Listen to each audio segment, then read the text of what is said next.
Jadi apakah RDCE? Kalau Prof Ali ada ni dia dah nyanyi dah. Kan? Dah dengar Prof Ali nyanyi? Siapa pernah dengar Prof Ali nyanyi? Tak pernah dengar. Tak. Bila dia masuk lambat lagi nak suruh dia nyanyi dah macam dah terlambat. Dia biasa menyanyi dekat slide ni. Lagu Where Do I Begin tu pernah dengar lagu tu? Tak pernah kan? Yeah, thank you Maha. Right. Cuba doktor nyanyi sikit. Saya tak pandai menyanyi seperti pandai Prof Ali. Suara saya tak sedap macam Prof Ali. Actually lagu ni memang ngam dengan suara dia lah. Suara yang klasik voice. Okay. Tapi kalau korang google lagu ni mesti korang pernah dengar kan? Rentak dia, rima dia korang mungkin tak tahu sekarang. Tapi kalau korang mungkin pernah dengar dalam music box ke, kan, musical box yang kunci tu kan, ataupun mungkin dengar kat mana-mana instrumental version dan sebagainya. Mungkin dah terlambat so Prof nyanyi pun. Anyway, bila kita nak start business, kita kena tahu kat mana kita nak start. Boleh ke kita start business? Oh, aku ada produk, saya ada produk, saya nak jual. So kita terus jual. Kalau produk tu pisang goreng boleh lah, kan? Ataupun produk yang simple. Kita tahu kita masak, kita buka stall, orang akan datang beli. But then, betul ke orang akan datang beli? Kalau orang datang beli, adakah dia datang beli sebab dia lalu dan dia nampak? Or does he goes there because he heard from someone that there is a nice food stall selling a very nice fried banana? Ataupun does he go there because he found an advertisement that you have placed in the social media or somewhere in the newspaper? Ada macam newspaper? Tak ada, mungkin online newspaper kan? So why does a customer go there and buy your product? So how does this actually reflect to the plan of your business? Nanti kita akan discuss juga tentang business plan dan business model. So where do we begin actually? Okay. But before we begin, sangkut pula. Okay. I just need to share something that I've forgotten to share before. Okay, what are the colors of biotechnology? We have discussed this before, but we didn't actually show the colors. Jadi ini adalah salah satu skim yang digunakan. Kadang-kadang warna dia berbeza. Medical, red, industrial, white, terrorism, black. Okay. Environment dengan agriculture kadang-kadang dia bertukar. Kadang-kadang agriculture hijau, environmental kelabu. Kadang-kadang environment hijau, agriculture kelabu. Okay. Dan kadang-kadang agriculture and marine is also being combined. Okay. So dia jadi dua-dua hijau ataupun dua-dua biru. Anyway, I'm not going to ask what are the color of biotechnology, but it is good to know what are the field yang you akan venture into later on. Okay? Kadang-kadang orang akan cakap kan, pekerja kola hijau, mana ada kola hijau, pekerja kola putih, pekerja kola biru kan. So kalau orang tanya, yang hijau tu yang mak kau hijau kan, bukan pekerja kola hijau. Kalau korang bekerja dalam biotech, nanti orang kata kan, biotech bidang yang mana kan? You boleh cakap lah kan, I mean white industrial, white biotech kan. So orang akan understand lah, okay, industrial biotech. So kadang-kadang color tu dia bukan refer untuk satu field saja, kadang-kadang dia refer untuk beberapa field. Contohnya kalau kita kata, saya cakap tadi kan agriculture dan marine, katalah dia letak dua-dua hijau kan. So you're saying that okay, I'm working in green biotech. So orang akan fully understood, okay, agriculture and marine. Kadang-kadang orang akan fikir maybe environment kan. So mungkin tiga-tiga ni you nak letak sekali, then you boleh further explain later on kan, agriculture, environment and marine. Kalau nak cakap by word mungkin terlalu panjang dan orang akan lost between your sentences ataupun your words kan. So you boleh cakap by colours dan dia kadang-kadang lebih interaktif kalau kita nak bincang macam tu. Okay. Tapi yang memang sangat fix adalah medical, industrial dengan bioterrorism lah. Medical semua orang boleh tahu kan, dia uses the colour of blood. Dan kita pun dah discuss juga tentang what are the things that we can commercialize. Okay, kita ada tiga. In biotechnology kita ada tiga. Okay, mainly the product itself. So you ada product, you boleh commercialize your product. Kalau you ada services in biotech pun boleh. Okay, dan finally IP. Ada siapa nak bagi? I think product is very common lah to understood. Produk-produk biotech, you boleh cakap drugs kan contohnya.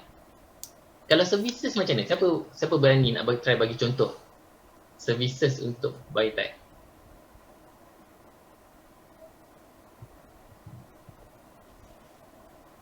Ada siapa nak try? Apa contoh servis biotech?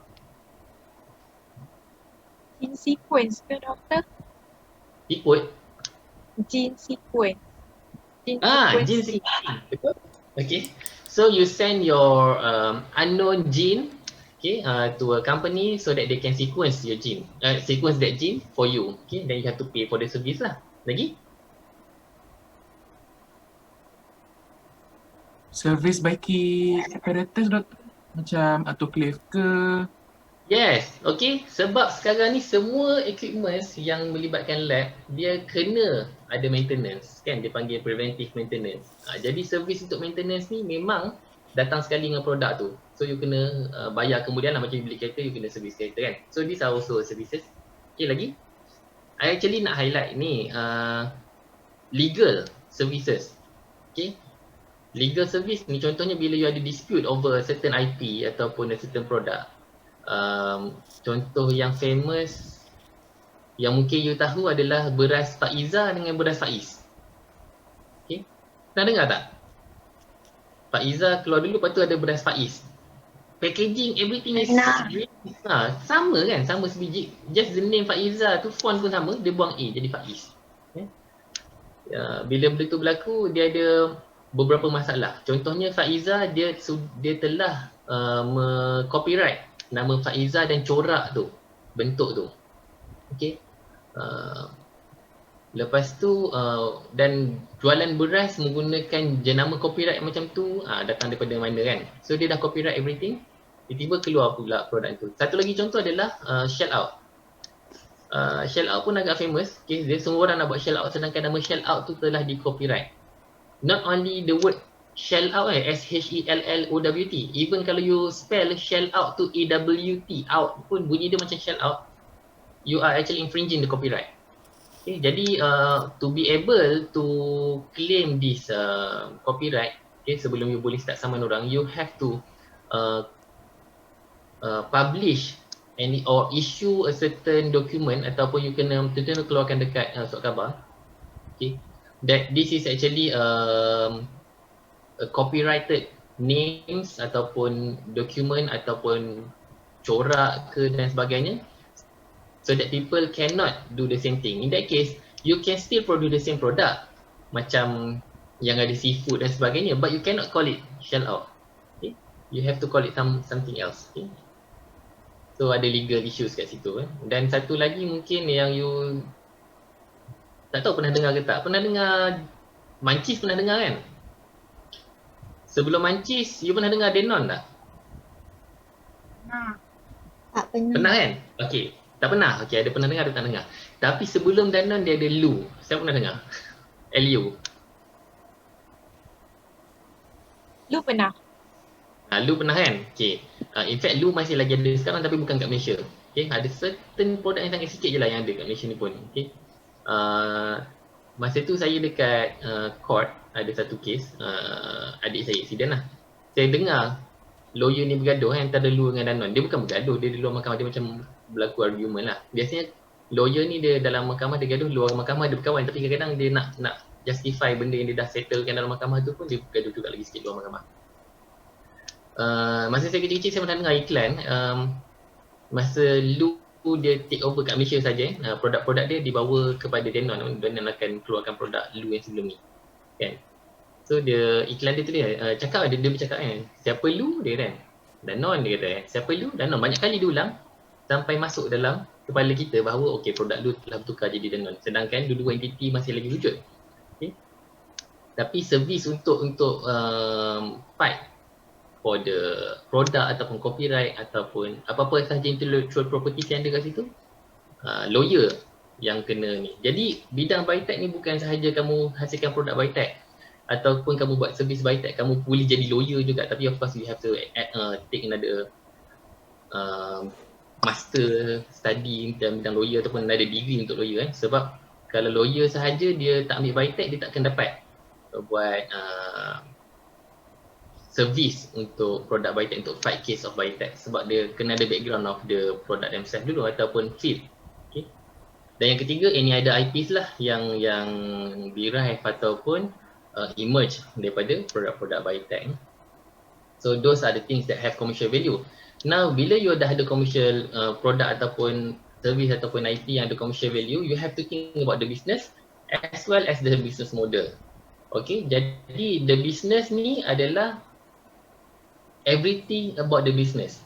Okay, you have to think about the, tak apa, lepas ni kita akan ada funding, the business model dengan plan kat nombor 2 ni yang penting dia termasuk juga dalam business. Okay, you have to think about hala tuju dia, sales dia, marketing dia, okay, capex, opex dan sebagainya. Tapi yang dalam slide ni saya nak highlight tentang business model atau business plan. Okay. Dalam business model ataupun business plan ni, it focuses on the 4 component, which is the product, price, place and promotion. Business model ni actually how do you perform ataupun how you carry out the business to make sure that your business can actually become successful. Okay. Sebagai contoh, okay, katalah you are supermarket, saya tak nak sebut nama supermarket mana, you can check and verify the thing that I'm going to deliver. Supermarket, they are selling products, okay, but they are selling the products, not their product actually, okay, they are selling other people's product. Tapi for let's say you are a supplier of sauce chili, okay, you want to sell your sauce chili ataupun kita biotech, kita kena ambil drugs contohnya. Okay, you want to sell formulated milk, okay, which is a biotech product dekat supermarket A. Jadi supermarket ni kata, okay, we can sell your product, all of it, okay, everything until finish, and you can get sustainable income, but only you will get the income after a certain time of period. Jadi you kena supply. Assalamualaikum Prof. Prof baru sampai. Assalamualaikum. Okay. So contohnya bila balik, alhamdulillah. Sihat Prof, sihat Alhamdulillah. So basically lewat sikit, ada Senate meeting tadi. tak apa. Dah habis ke meeting Prof? Tak habis lagi. Tapi tak apalah, I pergi kelas. Okay. Alright. Okay. Kita tengah discuss pasal business model Prof? Right. Okay. So katalah tadi supermarket tadi they want to sell a product, okay, they want to sell your product, tapi to be you have to provide ataupun you have to supply the product to them, okay, consistently. Katalah dia nak 500 unit every month, so you have to supply that every month, dan dia cuma akan bayar balik kepada you after certain period of time, katalah 3 bulan, 6 bulan ataupun setahun, okay. But then when they pay you back, okay, when they pay you the cost or as well as the profit for your products, okay, it will be continuous lah. Cuma you have to be able to provide the products to them continuously. Kata dia nak 500 bulan, you have to provide 500 bulan, tapi you takkan dapat apa-apa sehinggalah setahun, then baru dia akan bayar balik pada you. Okay. Another contoh kat situ contohnya, kalau supermarket tu tadi, katalah dia buat macam tu, dia boleh dapat income yang lebih besar, dia akan dapat profit dan juga produk. Okay, dia dapat your product untuk dijual, dia dapat profit daripada your the sales of the product, tapi dia akan bayar balik selepas sebulan. Maknanya dia ada satu bukan equity, dia ada satu jumlah duit as a buffer for them to pay you selepas setahun. Okay, itu business model dia, itu cara dia perform business dekat supermarket. Itu salah satu contoh. Another example is, let's say if you want to kill a competition, you want to kill a competitor. Katalah you nak jual produk tu kat situ and you do not want to have any other competitor. Okay. We take a fried banana as example. Contoh kalau you nak buka fried banana stall, okay, tapi orang lain akan datang kat situ. Kan saya tahu, okay, ramainya orang beli pisang goreng kat sini. So they set another fried banana stall sebelah your fried banana stall, so ada 2 fried banana stall, so orang akan datang pilih. So your market is now diluted into 2. Okay, setengah orang pergi food stall sebelah dan separuh lagi akan pergi stall you. Dan mungkin you akan ada another competitor, okay, buka stall ketiga dan seterusnya, your market is even more diluted. Okay. Jadi in this to counter that, okay, you as a business owner, okay, kat situ, to reduce the possibility of competition, okay, you buka 3 stall terus, okay, you plan lah dengan your kawan you ke apa kan, buka 3 stall jual pisang goreng terus, ataupun mungkin jual benda-benda lain, mungkin nasi lemak dan sebagainya. Okay. So that bila your competitor want to set up a business there, dia tengok alamak dah ramai sangat orang yang berniaga kat sini. So mungkin kalau dia datang dia tak akan dapat capture a good market there. So dia takkan datang situ dan compete dengan you. Okay, so this is also a business model. Macam mana do you perform the business to make sure that you have less competitor and gain the most profit out of your business. Okay. Jadi contoh-contoh produk, biasanya what we need to consider is, what we need to consider are, apa dia yang orang nak. Contohnya, pertama saya buat degree dulu, smartphone belum ada. Okay. Dan tak pernah ada demand pun untuk smartphone. But then Steve Jobs fikir okay dia akan buat smartphone. Okay. And then suddenly smartphone become the needs for everyone. Semua orang jadi berperlukan smartphone. Okay. So adakah pada masa tu sebenarnya customer nakkan benda tu? Tapi sebenarnya tak. Tapi benda tu adalah sesuatu yang customer perlukan. Okay. So you have to think ahead dan fikirkan something yang orang perlukan. Okay. Dan kadang-kadang kata lain tak perlukan, mungkin dia just nak. Okay. Mungkin dia nak something yang branded. Mungkin dia nak Samsung S20, S21 ke dan sebagainya, sedangkan dia tak perlu pun. So if people want that, then you have to come up with something yang boleh capture that market lah. Okay. And then what features that it have to meet these needs. Okay. Katalah you want to sell a Panadol. Okay. Initially Panadol is just a painkiller. Then you add another features to this Panadol so that it can reduce backache, maybe it can reduce flu, okay, can reduce a lot of other pain dan sebagainya.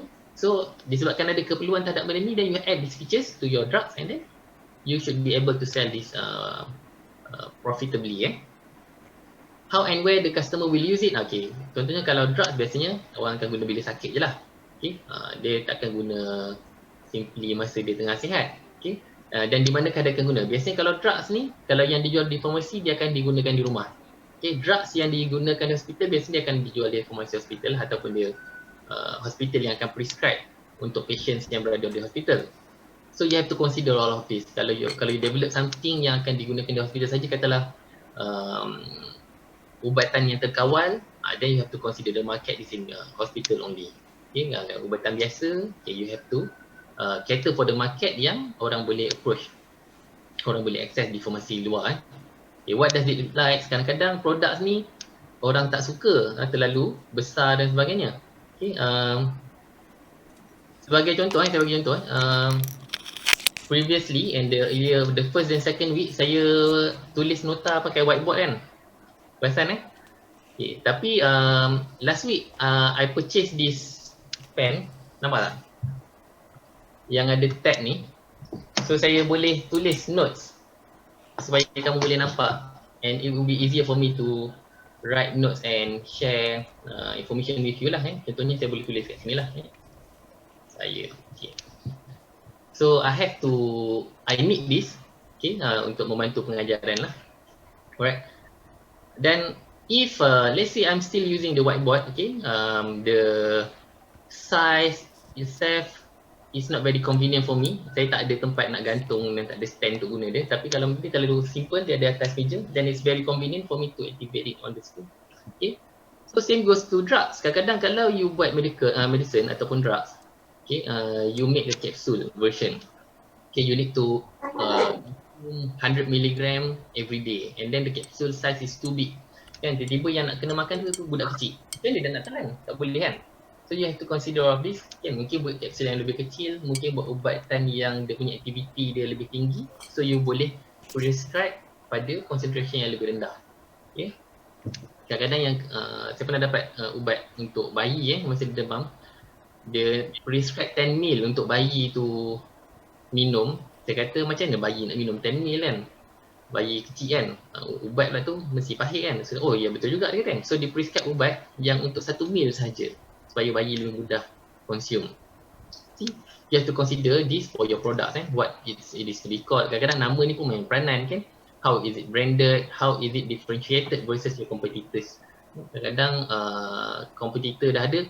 Kalau you want to came up with a product to compete with Panadol, let's say Panadol, it will be very very difficult lah kan, sebab dia dah sangat established kan, dia adalah satu brand yang sangat besar. You have to be very very powerful lah to be able to compete with Panadol for example ni.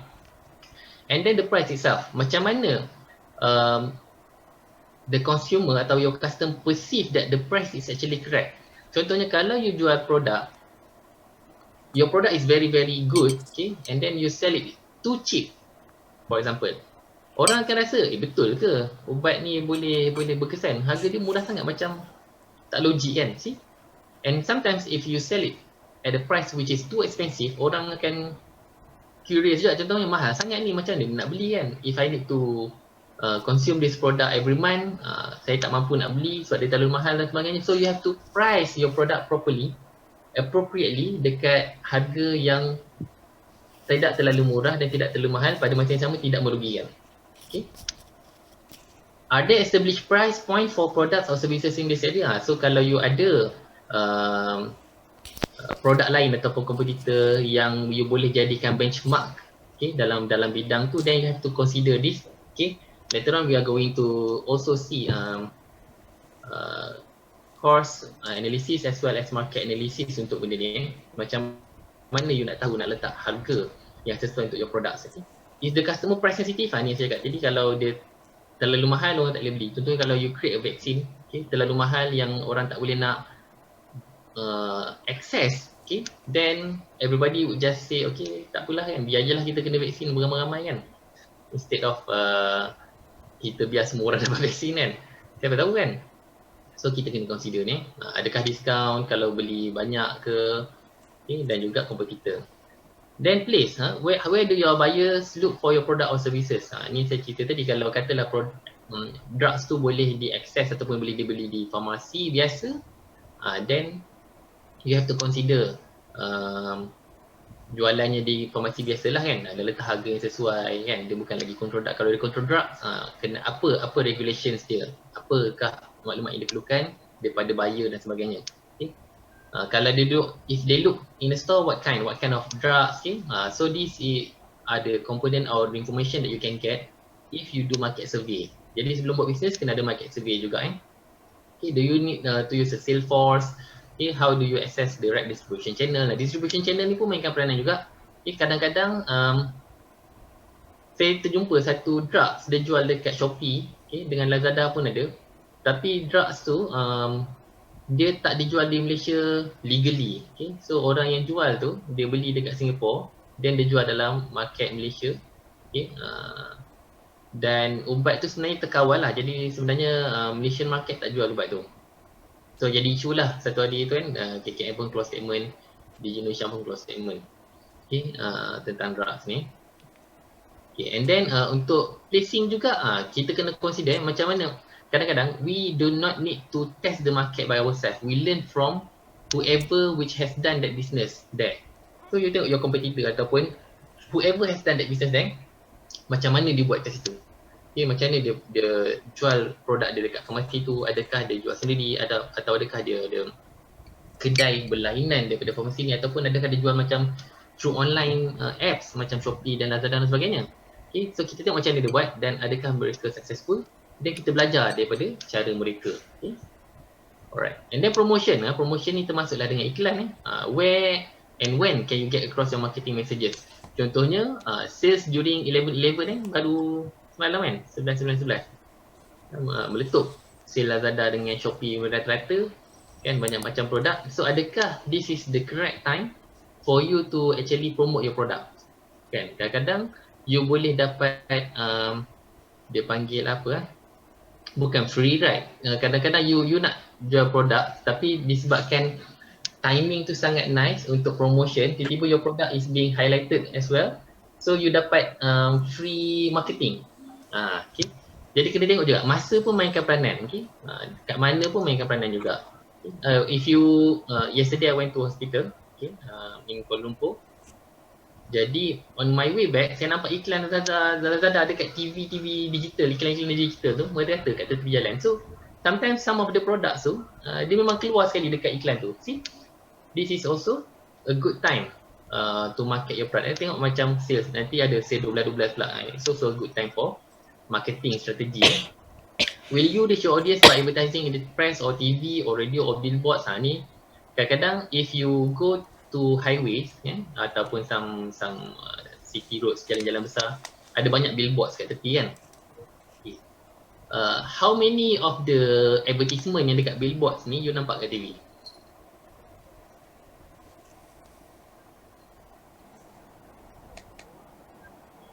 Biasanya yang ada kat billboard ni jarang ada kat TV. Saya tak tahu kenapa. Okay. Yang keluar kat TV ni jarang ada kat billboard. Okay. Nah, tapi kalau ada kat TV, dia biasanya ada dekat press. Kalau ada dekat billboard, dia dekat radio. For some reason. Okay. Tapi saya rasa ada relationship lah. Contohnya, kalau you tengah drive, you are driving kan, you dengar iklan pasal satu pharmaceutical products yang boleh mencerahkan kulit sebab dia mengandungi mercury contohnya kan. You dengar mercury akan takut lah, tapi katalah dia tak sebut mercury tu. You tengah dengar radio, tiba-tiba you jalan, tiba-tiba you nampak billboard keluar iklan yang sama. See, you are being influenced by audio and also visual. Okay. Kadang-kadang kita tak tahu, kita tak jangka, kita tak boleh nak anticipate bila influence tu datang bertalu-talu, kita akan accidentally terpengaruh untuk membeli produk tu. Okay. Jadi kadang-kadang press dengan TV ni mungkin sebab orang, saya rasa kan, press ni kadang online, social media dan sebagainya. You tengah browse, katalah Instagram ke apa, Instashop dan sebagainya, sambil tengok TV. Dan you nampak iklan tu serentak. See, it is influencing you without you realize it. Okay, so kadang-kadang benda ni jadi macam ni. So tu adalah strategi tau, macam mana you promote the product itself. When is the best time to promote? Okay. How do your competitor do their promotions? Okay, so belajar daripada competitors dan juga teknik-teknik yang telah dibuat. Sometimes you can also learn from module. Okay, for example in UPM we have Putra Science Park, tempat untuk kita marketkan ataupun commercialkan produk-produk daripada UPM. Okay, they have a very good module for you to commercialize a patent ataupun copyright, any IP yang ada dalam UPM. Okay, dan module ni is also being supported financially for the people who are being trained to become the CEO of the company. Okay. So try to study on this if you want to become a biotech businessman ataupun businesswoman. Okay, you can try to venture into this. Try study dekat PSP. Kita ada banyak, DPM ada beberapa ribu patent yang bersedia untuk dikomersialkan. Alright, so now let's go into the business. Okay, we have 5 categories here that we are going to focus on. Okay, value of the technology. Okay, and funding for the business. Okay, investor if there are any. Okay, and then partnership, shares, equities for the business as well as listing or market for the business. So contohnya kalau you nak buat business, okay, first of all you have to value the technology. Adakah teknologi itu mempunyai nilai pasaran? Okay, let's say for example, kalau you create a painkiller, okay, there are so many painkiller already in Malaysia market. Adakah your product will have a value there? Okay. So kalau you nak penetrate the market, what are the advantages of your product? Adakah dia address very specific pain yang dia boleh kill? Okay. Ataupun dia punya method of working berbeza. Contohnya kalau Panadol boleh hilangkan sakit selama 4 jam, your medicine or your drugs can actually reduce the pain for 8 hours, so people need to consume less drugs. So what is the value of your technology? Okay. And in monetary term, okay, katalah you nak value secara duit, kan, you have to do these 3 things. Pertama sekali, you have to study the weather using cost approach. Okay. Cost approach of your technology maknanya you nak study adakah the technology sendiri cost dia berbaloi ataupun bernilai untuk dibeli. Contohnya katalah this is not your patent, you want to acquire a patent because you want to produce the product commercially. Okay. So you tengok this product, okay. You tengok harga jualan dia. Katalah the IP, okay, the IP price is let's say 100,000. Okay. And then you also estimate that the depreciation value katalah after 5 years katalah 50,000.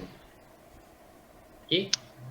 So you acquire this IP for 100,000, depreciation is 50,000. So nilai dia selepas 5 tahun adalah 50,000. So it is still a positive value. Okay. And then ada satu lagi sebenarnya. I think it is the profit. No, not profit. Okay. But there's another term here. Okay. Let's say it is a profit. Okay. So in these 5 years, the depreciation is 50,000, but you can generate, let's say, 250,000. So after you deduct the depreciation and add to the profit, you can get actually 300,000. Okay. So this is a positive value. Okay. So it is a good investment ataupun it's a good business. Okay. This is not you use the cost approach bukan sahaja untuk kira kalau you mass produce the product. Kadang-kadang you buy the IP because you see the potential that this IP can be can generate after a proper R&D. Okay, katalah masa you beli tu dia TRL4, kan, masa tu dia masih lagi lab. So katalah bila you commercializekan dia, kan, masa you acquire dia dekat TRL4, harga dia 100,000. Bila you commercialize it, katalah harga dia 1 million. Okay. So between this, okay, ada katalah 5 years. And then during these 5 years, ada depreciation sikit lah, katalah 10k. Okay. So when you are selling back this IP, the value is 1 million minus 100k and 10k. So you will still get 890k. Okay. So this is a positive value for an IP. Okay, it is a good business. Katalah you nak venture into this lah. Okay. And then you can also to know the value of your technology, you can also do a market comparison approach. Okay. Katalah orang tu the IP value is 100k. The selling price is 100k. But you try to do a market survey and then take a look into other IP, okay, which is similar, and then you see that the price is about 50k to 80k. So this is not a very good value if you do a market comparison. Katalah mana orang tu insist nak jual pada harga ni lah kan. Ni kalau you buat valuation based on the market comparison. So you can negotiate lah. Okay, katalah harga dia between 50 to 80k only. Okay, this is based on market comparison. And if you want to see or evaluate the technology, okay, based on the income approach. Okay, income approach means that let's say the IP is already matured and then you can commercialize it. Okay, you can get how much profit from the selling of this IP. Okay, the product based on this IP lah. Katalah you acquire the IP for 100k. Okay, and then in 3 years, okay, you can sell product valued of 1 million. Okay. But of course, after you deduct your capex and opex, okay, maybe your profit is about 200k. Let's say 200k. So this is still a good value after 3 years. Okay, you get a positive value, and after 3 years, you can still generate more. After 3 years, more because you have already profited after 3 years. Okay. Jadi ni adalah jika you nak evaluate the technology based on the income approach sahaja. Alright. Next is this is also additional information to evaluate or to evaluate the IP. You can also account for the asset. Sebenarnya calculation untuk income approach ni is not as easy as this because I just mentioned capex and opex. It is also include manpower, okay? And for capex, capital expenditure is not just capex. And you have to purchase equipment. Maybe you have to rent lands. You have to pay for rental, okay? And for operational, you have to pay for bills. You have to pay for maintenance, and so on, okay? So it's not as simple as that, And then finally, when you want to calculate that, you have to also account for the asset, okay? calculate share values. This is if you have listing, add the fundraising, okay, and deduct if you have any loans and so on, and as well as you have to consider if you have a venture or joint venture JV, okay, then you have to allocate a portion of your profit to your partner ataupun yang sesiapa yang JV dengan kamu lah, alright, as well as consider the rewards or risk if you become successful or we fail in commercializing the products, okay. And then the funding, this is also important because most of the time when a company just start, okay, they need funding to pay for the R&D or to purchase the capital or your machineries, okay, pay rental and so on.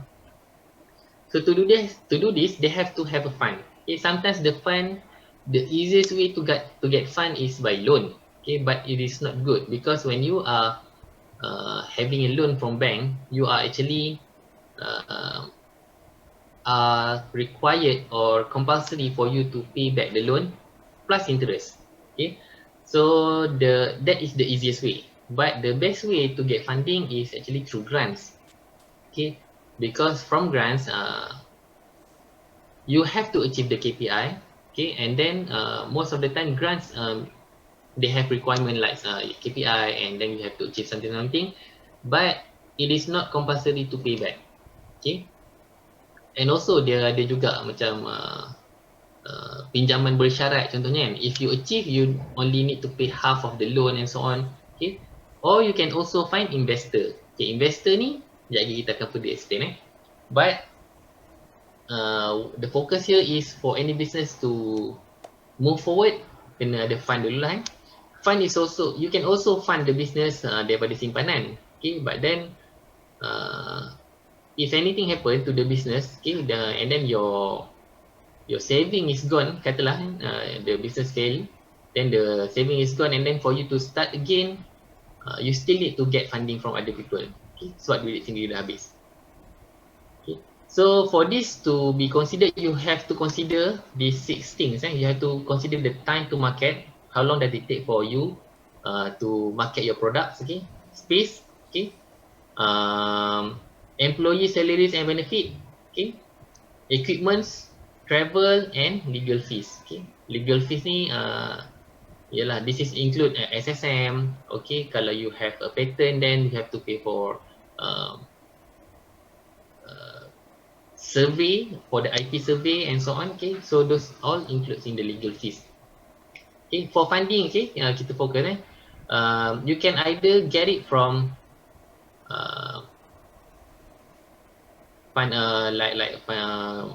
government support. Okay, you can also get from banks or from family and friends or from the research grant. So kat sini kita fokus, okay, okay, kita fokus dekat family and friends, okay, government research grant as well as investor. So for grants, biasanya most of the time the funding comes when the R&D is in the earlier stage. Biasanya TRL 1 sampai 6 lah. Okay, technology readiness level dia rendah 1 sampai 6. 6 tu quite tinggi sebenarnya, tapi dia ada different funding for different stages for this TRL. Okay, jadi grants kat sini biasanya diberikan kepada academics, okay, in the research stage. Okay, you have to apply and then you have to also compete with other applicants. Okay, dia ada juga grants untuk collaboration with industry for commercialization. Okay, for example in Canada dia ada IRAP, dekat USA dia ada NIH, dan kat Malaysia we have KTP. This is for technology transfer. KTP is knowledge transfer program. More specifically, mostly also provide other grants, okay, including science fund. Okay, science fund ni biasanya R&D grant yang diberikan kepada R&D yang related to applied sciences. Okay, focusing on high impact and innovative research. Okay, then they have secondly they have Techno Fund. Okay, this is for technology enterprises. Okay, the fund supports for pre-com. Pre-com ni pre-commercialization. Maknanya sebelum commercialization dia ada pre-com. Dan juga establishment of proof of concept. Okay, yang ni biasanya kalau dia ada a certain prototype ataupun a certain idea to be proof, and then dia dah buat R&D, jadi dia nak proofkan this design. Okay, dia ada grant Technofund untuk proof of concept. Innofund ni untuk innovation. Okay, Innofund adalah untuk innovation of new or existing product. Kalau it's a new product, create new product which is new and have innovation, have value that it can be commercialized, you can apply for Innofund. Kalau existing product, maybe you want to have additional value, you want it to be improved. Okay, dia boleh menyelesaikan masalah-masalah lain yang bukan initially it's being set to. Okay, jadi you boleh also apply for Innofund. Jadi Innofund ni bukan saja untuk individual, okay, tapi dia juga diberikan kepada semua companies, okay, to find creative solution to improvement of existing technology, services or processes. Okay.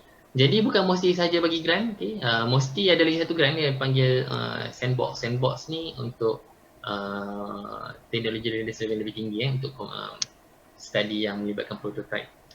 Jadi MTDC pun memberikan juga grant. MTDC pernah dengar? UPM, we have MTDC UPM, pernah dengar? Ke tak pernah lalu sebelah MTDC UPM tu? Malaysia Technology Development Center Pernah dengar. Pernah dengar, tapi pernah lalu tak? Pernah. Pernah Dekat sebelah. Kat mana? Dia dekat yang sebelah Kolej Serumpun kot. Yang belakang tu. Dekat belakang bio. Ya, betul dekat sebelah Serumpun tu. Dia ada satu yang dekat simpang, dekat roundabout tu. Kalau kamu nak pergi ke stadium, dia ada simpang 4 Satu naik ke atas bukit, satu turun bukit. Dua-dua MTDC. Okay, yang atas bukit tu MTDC, yang turun bawah bukit tu MTDC juga, tapi you boleh pergi ke graduate school lah. Okay. So what MTDC is actually doing? Okay, biasanya kalau yang dekat UPM tu, MTDC UPM, dia actually provide tempat, okay, satu location yang mana companies boleh sewa, duduk kat situ. So they are actually being grouped. Okay, dia digroupkan kat dalam tu. Lepas tu dia boleh support each other. Tu idea asalnya. Okay. Contohnya kalau dalam MTDC tu ada company yang produce, katakan produce sugar sahaja. So daripada biomass. Okay, so business dia sugar from biomass. Company A. Lepas tu company B, dia produce katalah amino acid daripada sugar. Okay, so dia duduk kat sebelah company A. So instead of going outside to source out for sugars, dia boleh ambil sugar daripada company A. Okay, so dia dikumpulkan kat situ. Lepas tu kan ada pula company C yang mungkin further use this amino acid to produce katalah prebiotic ke ataupun enzyme ke whatever. Okay, so dia sepatutnya bekerjasama lah kat dalam satu group atau satu center tu. Ni adalah tujuan. Tetapi MTDC ada banyak function itu adalah salah satu tujuan kenapa dia nak kelompokkan companies kat dalam satu tempat, okay, supaya dia bekerjasama. Okay. Dan MTDC juga ada grants contohnya CRDF. Okay, CRDF ni adalah commercialization of R&D fund. Okay. Bila ada R&D, ada produk yang boleh dikomersialkan, you boleh apply for CRDF. Okay, dia bagi partial grant, yang mana separuh daripada grants company kena support lagi separuh. Contohnya kalau you evaluate untuk commercialization, you need 1 million. Okay. So half of the million tu, 500,000 tu the company need to provide, and lagi separuh 500 million tu MTDC akan bantu. Okay, tapi dia akan bagi ikut stagger lah, ikut achievement. Okay. Then dia ada technology acquisition fund, okay, yang ni untuk acquire teknologi, okay, dan further improve dia punya teknologi level ataupun production processes. Lepas tu dia ada juga Malaysian Life Sciences Capital Fund, okay, yang ni untuk life sciences study lah. Okay. And mainly they are focusing on the 3 biotechnology focus in Malaysia. Malaysia is focusing on 3 biotechnology fields, namely agriculture, industrial and healthcare. Okay. Jadi MLCF ni dia fokus on these 3 biotechnology field yang Malaysia focusing on. Okay. And then we have from KPT, okay, Kementerian Pendidikan Malaysia. Okay, ni yang lama KPM, nama KPT balik. Okay, jadi this funding is being given to government funded research center, okay, of higher learning.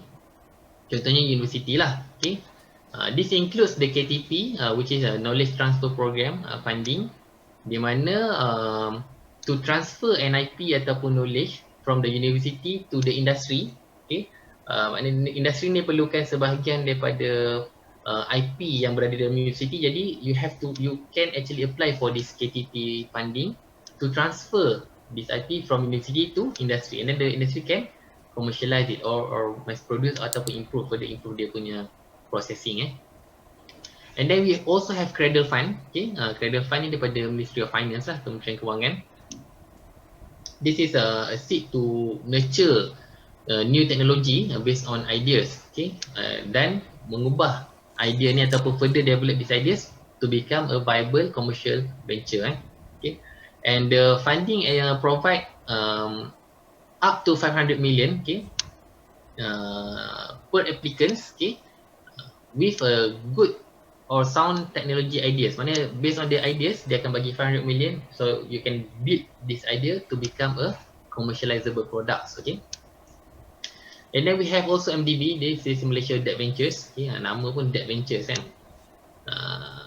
Biasanya most of the time MDV ni dia akan provide loan, okay, but they are also providing grants. Okay, and for this type of grants, you have to apply for early growth company, but for loans they can actually apply for financing. Financing. Saya mouse dulu. Okay. So basically these are the things that you need to understand lah. There are a lot of support in terms of grants and funding. And then you can also get fund from private investor. Okay, investor ni adalah orang yang invest. Okay, for example, when you want to start a business, okay,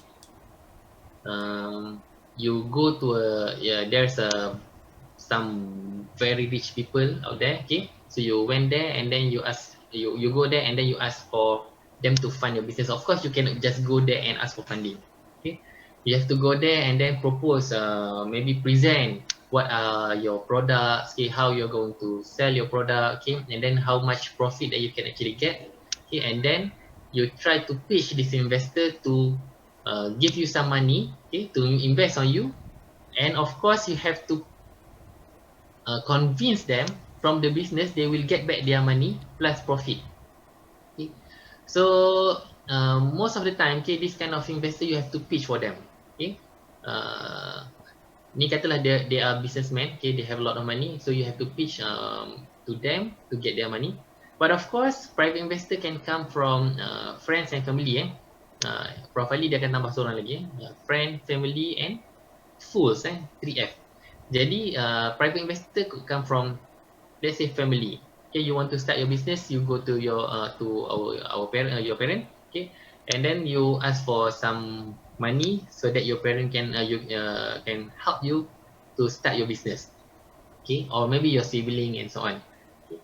So this is being considered as private investor. Sometimes private investor can come from your friends. Okay, so do not do this. Do not do MLM with this. So kadang-kadang saya dengar university, even during my time, there's a lot of student doing MLM. Okay, and then they are finding private investor from friends and family. And then finally the investor do not become investor, they become hunter. Dia cari pula mana korang pergi kan, menyuruh dan bawa lari duit. Okay. So let's say you are doing a proper business and then you find friends to support and fund your business. Okay. So your friend is now your private investor, not private investigator, private investor. Okay. So you want to generate more money, okay, and then you can share the money with them. Kalau MLM ni dia not money, dia not producing any money, they are producing no money. Anyway, okay, or acquaintance, acquaintance pun ni adalah kadang-kadang kawan kepada kawan, okay. Businessman dan sebagainya. So you consider these people as acquaintance. So these are the people that is easiest to convince, okay, sebab dia kenal kita, okay, dia kenal you, and then they see that your product is viable, a good investment because they already know you. You have been telling them about your business a lot, okay, about your product a lot, and then how convincing they are about your product, and your product can actually generate more money and so on. Okay, so it is not very easy. Okay, they are the easiest investor that you can convince to provide funding for you. But like they mentioned, however, okay, if the company falls, or if the company fail, okay, you have the most to lose in terms of your relationship with them. Maknanya because these are the family and friends and acquaintance. If they give the money because of their trust, okay, so once they lose their trust, okay, they lose their trust to you, you lose them. Okay, so this is an issue if you getting funding from friends and family. But of course, if you are nowadays, if you also have loans from bank and then suddenly you become bankrupt, okay, most of the time, friend and family is also running away from us. So this is also an issue. That is why sometimes you can see people still go through this route instead of going for loans. And then we have angel investor. Angel investor is another level of investor. Okay, most of the time, angel investor, they will provide or they will invest into your product or your business without any uh, bukan reasoning, without any, what do we call it, cagaran ataupun Collateral. apa dia, Prof? Collateral. Yes, collateral, without any collateral. Okay, so those are being called as angel investor. Okay, jadi most of the time they don't provide a big amount of funding, but they are willing to help a lot. Okay, with your business. Okay, however, for investor, including angel investor, most of the time they will want to have shares of your company. Okay, this is let's say you are starting a company and then the value of the company is 100,000, and then because you need this 100,000 to start the business. Okay, so okay, the investor said, okay, maybe you do not have 100,000, maybe you have 50,000, so I will add another 50,000, but I want 50% of the shares of the business. Okay, so when they have 50% of the shares, okay, let's say your business in the future valued as 200,000, okay, this 50% now valued as 100,000.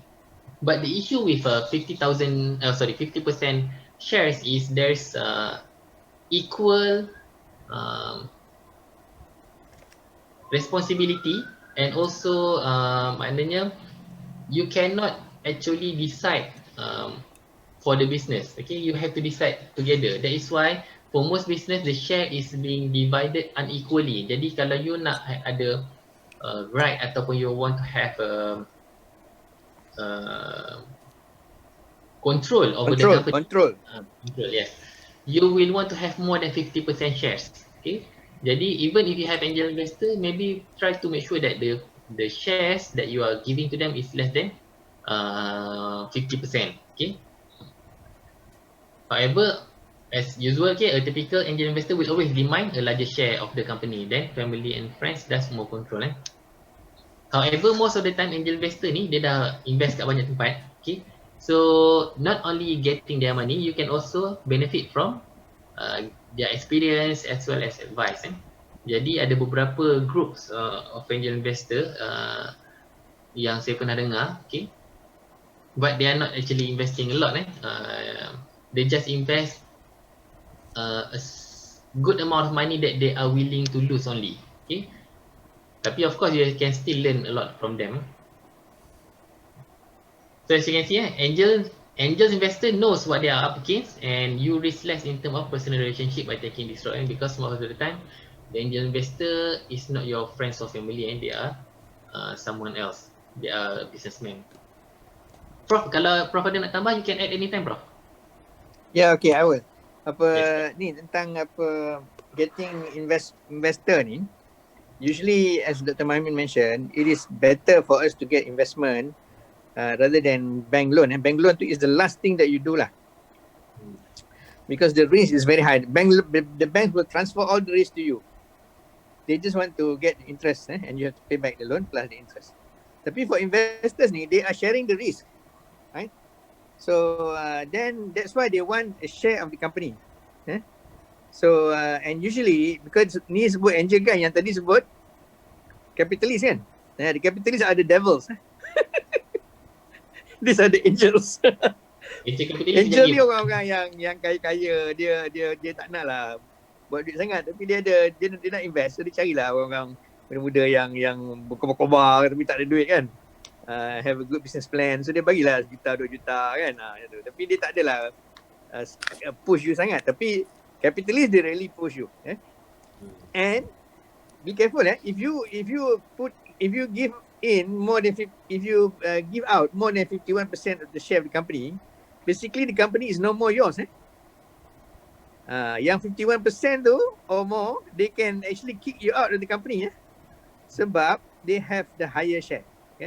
Dia boleh tukar the management, dia boleh decide on things, and you cannot say anything because your share is less than them. So be careful. Kalau you still want to own the company, you need to have more than 50% share lah. Itu yang kedua. Dan yang ketiga, bila you get duit orang to put in your company, they want to see results. So you need to work very hard to show the progress. Otherwise, as I said, they can even kick you out. So dia kena ada kalau you berani nak minta duit orang and also nak ask people to invest in your company, first of all you kena buat presentation lah, so that you can convince orang nak bagi duit kan. So that and anyway, if they put the money in your company, they can get more than they put in the bank, right? Kalau otherwise, why would they put the money in your company? They might as well put in the bank. It's quite safe. Tapi they are putting in your company is a risk kan, ada risiko. So what people say in business is high risk high gain, low risk low gain. So orang tak nak risk, dia letak dalam tabung haji ke, dia letak kat bank ke, dia dapat low dividend lah, ataupun low interest. Tapi kalau you letak in companies, normally they want to have more than that. So the banks are paying what, 5%, 10% at most, kan? So if people invest in your company, you need to show them that they can get more than that, or even more than 20%, kan? IRR kan. So yes. IRR dah bincang sebelum ni kan? Belum. Hujung slide lagi. Okay, dia macam kalau you put money in tabung haji, you get about 5% kan. You put money in ASB, you get about 8%, something like that. You put money in the bank, you can get about 10%. Kalau ada ni long term punya fixed deposit kan, I think around 10%. So kalau they want to put the money, if you are asking people to invest in your company, you should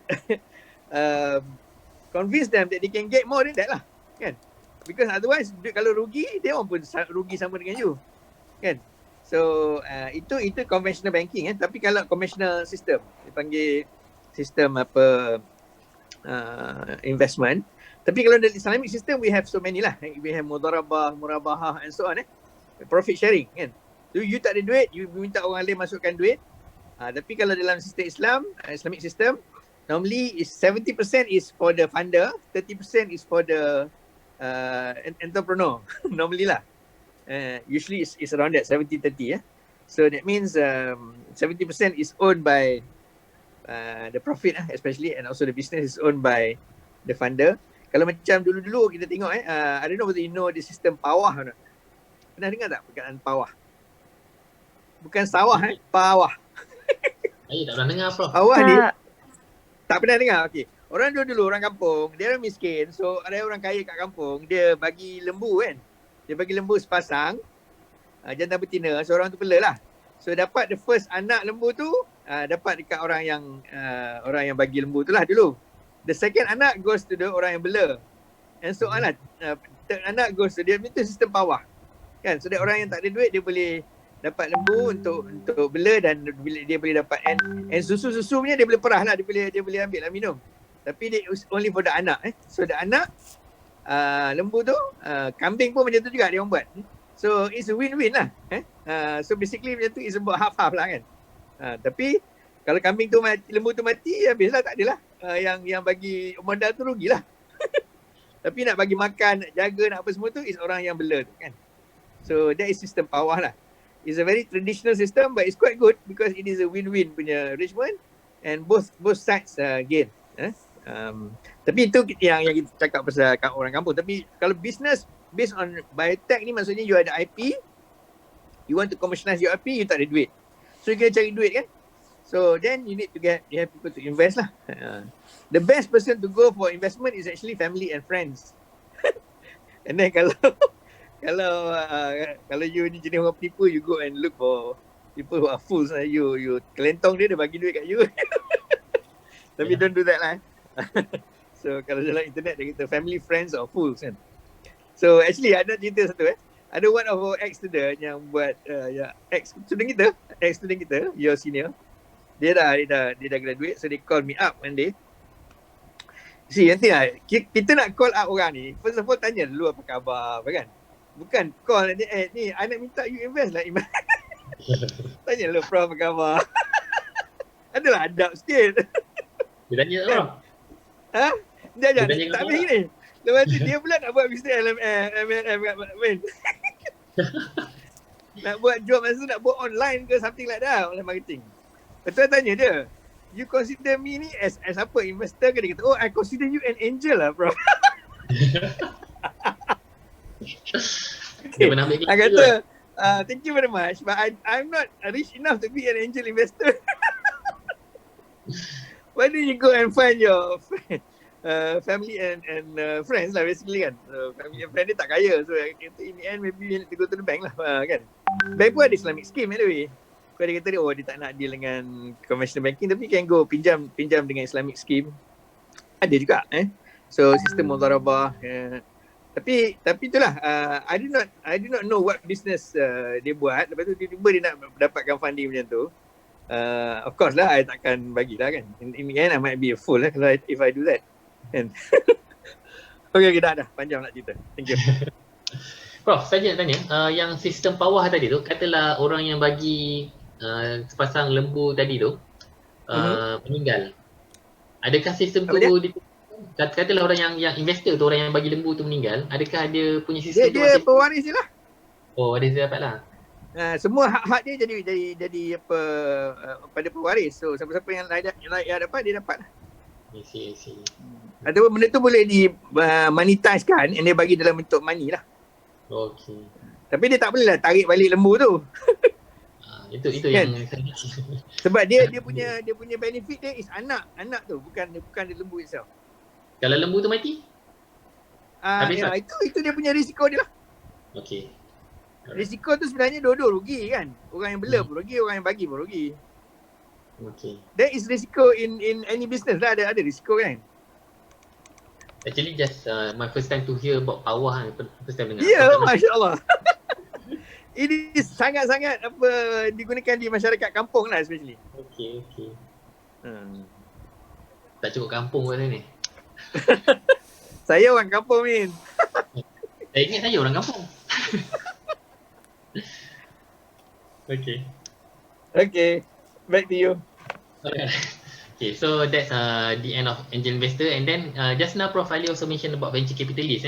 Venture capitalist ni is kalau tadi angel investor ni adalah macam angel, okay, venture capitalist ni dia macam bukan demon, dia garang ataupun dia biasanya dia akan ada agenda dia. Ganas. Ganas. So most of the time venture capitalist dia akan invest, tapi they will choose very very strictly siapa yang dia akan invest. Dan most of the time dia akan invest dalam small startup ke. Okay. Dan kalau dia tengok startup company ni ada potential yang sangat besar, dia akan invest. But of course the target, the goal of the investment is to acquire the startup company. Okay. Jadi biasanya bila dia invest dalam company yang dia rasa ada potensi ni, dia akan invest dengan sangat banyak. Okay. Lepas tu bila company ni dah berjaya, okay, dan most of the time dia akan cuba acquire most of the shares. Jadi dia boleh acquire this company bila company ni dah besar lah ataupun dah berjaya lah. Okay. Most of the time VC ni bukan vice chancellor venture capitalist tadi juga, dia akan letak regulations ataupun rules yang sangat stringent sebab dia tak nak hilang duit dia. Okay, dia bukan macam angel investor. Angel investor ni dia macam baik sikit kan, kalau dia lose, okay tak apa, rugi, nak macam mana kan. Tapi venture capitalist ni dia tak nak rugi. Okay, they want to protect the investment. Okay, most of the time they want to get a lot from the investment. Okay, jadi that is why okay, here is mentioned VC demand to acquire the company equity, okay, more than beyond 50%, so that they have the say in the company. Okay, you have to remember let's say this is the equity ataupun shares let's say you acquire 50%, let's say 51% lah, 51%, this is yours. Okay, and the rest is being shared with katalah venture capitalist, okay, angel investor, and then also friends, let's say. Okay, so this shouldn't be an issue as long as you have the right ataupun control over your company. But let's say sometimes the mistake is you have, let's say, 45%, and then 6% is your family and friends, and then the rest is venture capitalist. They can actually convince or they can persuade your other 6%, friends ke family ke, to sell their shares to them, and then now you are being left with 55%, okay, and then you lose the control over your company. Okay, jadi sekarang ni dia ada 55%, so they have more control over the company, and then like Prof. Ali said, they could be kicking you out because they want to acquire the company. Okay, so if you want to have control over the company, make sure you always have 55% or more of the share or equity in the company. Okay. However, Lagi satu, yeah, Prof. Boleh tambah sikit. Lagi satu, venture capitalist, they want to be in the board. And biasanya they will appoint the chairman of the board. Okay, so kalau macam board tu ada 7 orang, mungkin 4 orang daripada dia ataupun orang-orang dia lah. That is how they control the company. So you are one, or you and your friend or your family members ke apa, 3, dia orang 4 kan. So bila voting memang you kalah, dia chairman pula. So okay, you must be aware of that lah. Not just to get people's money like that. It's not a free money. Yeah. There are a lot of strings attached with it. Okay, man. Yeah, bro. Okay. Okay, bro. Okay, yeah. Okay, right. Tengok saya putus saya nilai saya. Alright. However, sometimes venture capitalists, sometimes they can actually provide a lot of money and they can invest a lot of money. That is why they want to have more control. And then okay, this is bank loan. This is the last choice. Okay.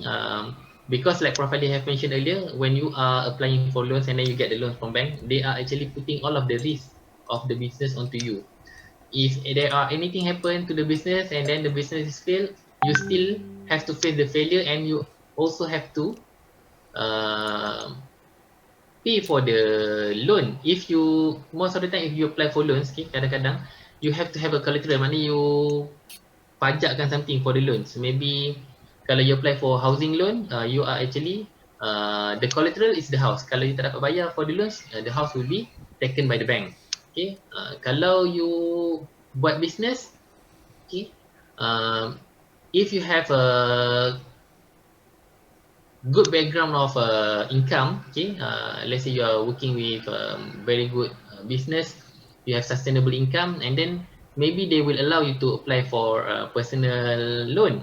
But if you are starting a business, okay, you do not have a sustainable income, they would want to have a collateral. They want you to provide something for them to hold on in case that you cannot pay for the loan. Okay, so if that happen, okay, if failure happen, they will take over the collateral. Let's say if the land lah, dia akan ambil tanah tu dan jual, okay, to get back their money.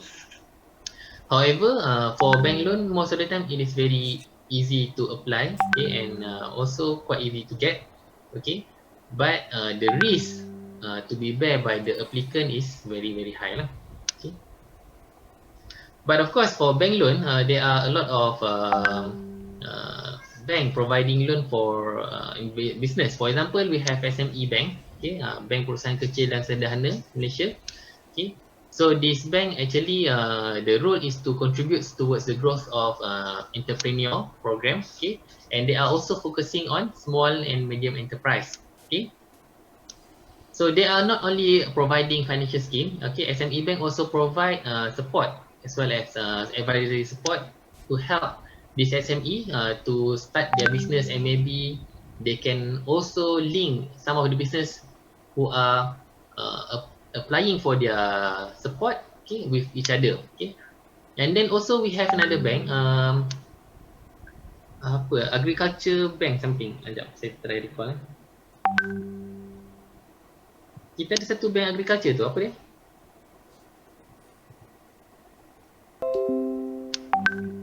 Never mind, tak apalah. Itu if I remember. Agrobank ke? Ya? Agrobank. Yes, Agrobank. Okay, dulu nama dia Bank Pertanian. Sekarang nama dia Agrobank, betul. Okay. So this is also bank providing support untuk businesses yang focuses on agriculture. Okay. But I think they also have changed their business model. They also provide funding for other people, not only businesses. Okay. And then in the business, the fourth component is partnership, shares as well as equity. Okay. So sometimes for business to be sustainable or to move on or to venture into a new place, okay, they have to collaborate with other competitor ataupun later on they will be called as partner lah. Okay. So this collaboration is being called collaborative strategic alliance. Okay. Jadi contohnya in the drug manufacturing processes, okay, sometimes when you are developing or you successfully develop a drug, okay, and then you want to venture into a market, okay, but then the market is so big, your product might be diluted and maybe akan tenggelam lah di samping produk-produk lain yang sangat besar. So what you can do is actually market your product in collaboration with other company yang nama dia dah sangat well established. Okay, you could go let's say under maybe Johnson & Johnson for pharmaceutical product yang macam sabun, okay, facial cleanser dan sebagainya, or you can also work with P&G, okay, and also maybe you can work with other pharmaceutical products to market your product. Maybe apa nama company ni? Let's say you want to sell a product, okay, that can actually reduce knee ache, for example, okay, very specific knee ache, but you want to market it as your own, people won't know, and then you will also have problems in finding fundings to advertise your product, okay, to market your product. So maybe you can form a strategic collaboration with, let's say, saya suka bagi contoh Panadol lah, okay, and then you market your product as a Panadol something, okay, yang boleh reduce knee ache, for example, okay. So people already know the brand Panadol. So when they come out with a product yang boleh heal something yang diorang perlukan sebelum ni, yang sebelum ni Panadol tak pernah provide, okay, so people will immediately buy that product because they already trust the brand, okay. So this is the good thing about collaboration and partnership, okay. But of course, to do that you have to have agreement with them. Maybe they will own that product, or maybe the easiest way is for you to sell the IP to them, and then they will just market it as their own. But if for you to be able to be there, you must have if you still want to have that product as your own, okay, mana you nak tak nak hilang produk tu, then you have to collaborate properly with them. Maybe ada certain agreement lah, okay, they have a certain portion, percentage and so on. Or maybe let's say that is if you are going to them and then offering them to do this business, okay, but let's say they are coming to you, okay, and then they want to sell your product because they feel that this product has a potential, okay, and maybe could become their competitor as well, okay. So they come to you, and then maybe with this you can actually license your IP. Maybe you can tell them, okay, you can sell this product, but I'm just licensing this IP to you. You can sell this product with this name, okay, but you cannot prohibit others to sell this product. Let's say I'm also licensing this drug or this IP to company A, and then I license this IP to company B. So these two companies can sell this product, the same product, okay, but maybe under different name. But company A and company B cannot compete with each other. Okay, of course they are competing, but they cannot say something because that the IP is actually belongs to you, and then you are only licensing the IP to them. But you can also outright sell, jual IP ni secara outright sale. Maknanya you totally sell the IP and it is no longer belongs to you. It's now belongs to the company who is buying your IP, and then in that case you are the one who cannot say anything anymore about the IP. Okay. So itu adalah antara approaches yang kita boleh pilih untuk collaboration, partnership, shares and equity. So these are just some of the example. Let me see the time. Okay. Some of the example is about human insulin. Okay, so this is between Genentech and Eli Lilly. I think I've put a very lengthy explanation here. You can read. Okay.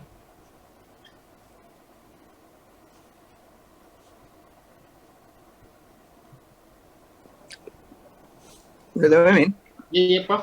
Ya, saya nak sikit. I just want to add for the word contracting you mentioned tadi. Ya, Prof. Contracting, or sometimes they call it contract manufacturing. This slide. This slide.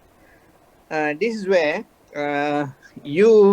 when you want to mass produce your drugs ke sebagainya, you do not have the facilities, then you can contract it out to third party yang ada facilities, yang ada bioreactor semua besar kan, so that you minta dia orang buatkan for you lah, tapi you bayar dia for the service lah kan, but they are producing it for you, so that you do not have to set up your own factory big factory kan, initially, because you baru nak masuk market. So you boleh minta dia orang buatkan, and then you pay them for the service. That's called contracting or contract manufacturing.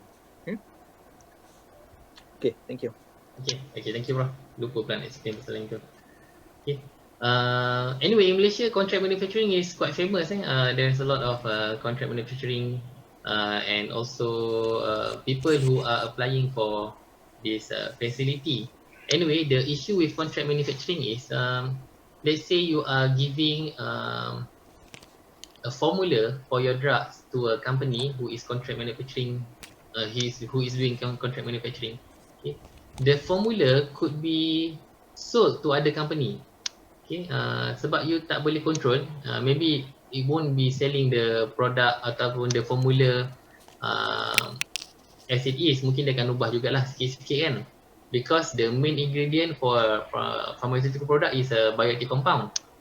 So they just need to understand how the bioactive compound works, and then they can sell this formula to other company. And then that is why if you see some of the company when they have a new pharmaceutical product, and then there will be another company who is selling the about similar pharmaceutical product, because they got the formula from this contract manufacturing.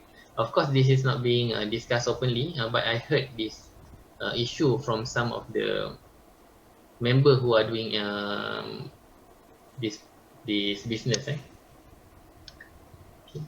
Anyway, just read about Eli Lilly and Genentech. Okay, this is a very competitive story between these three company actually, and then they are trying to develop human insulin. Okay, of course, finally there's only Genentech is the company who finally successfully commercialize the insulin for human. Okay, and then let's move on to listing and market for the business. Okay, so for listing and market, this is another way of getting your business to work, to move forward. All right, so basically when you are doing listing, this is have you ever heard about Bursa Saham Kuala Lumpur? Pernah dengar tak? So itu listing saham Okay. So listing market ni lain sikit, tapi saya nak share juga tentang IPO, initial public offering. Saya terlupa tadi when we are actually discussing about funding, you can also get fund from crowd. Okay. So when you do that, when you list your company, okay, basically the shares can be purchased by other people, and then when they purchase the shares, you can get the money. Okay, but of course, when you do that, it is called initial public offering, IPO. But when you do that, you need to make sure that you are not selling more than 51% of your shares, because if you sell more than 51% and then the control of the company is being released to the public, okay, so now public is controlling the company, okay, not you. Okay. But of course, when you do that as well, okay, you have to do yearly report, okay, and then your investor can now fully understand and query you on what you were doing with the businesses, with their money, okay, and then how their money is performing. Okay, this is easier to understand when you have invested in unit trust. Okay, so unit trust always come up with yearly report, and then you can see that how the share or how the unit trust is performing, okay, where they invested their money and so on. Okay, all right, so for this one, okay, most of the biotechnology company need to perform market research or market survey to identify the specific market needs. Okay, so this way, when they do this, they can actually understand what is the market wants, to make sure that their product can be prepared, okay, accordingly, and then they can put in a proper strategy to sell their products. Okay,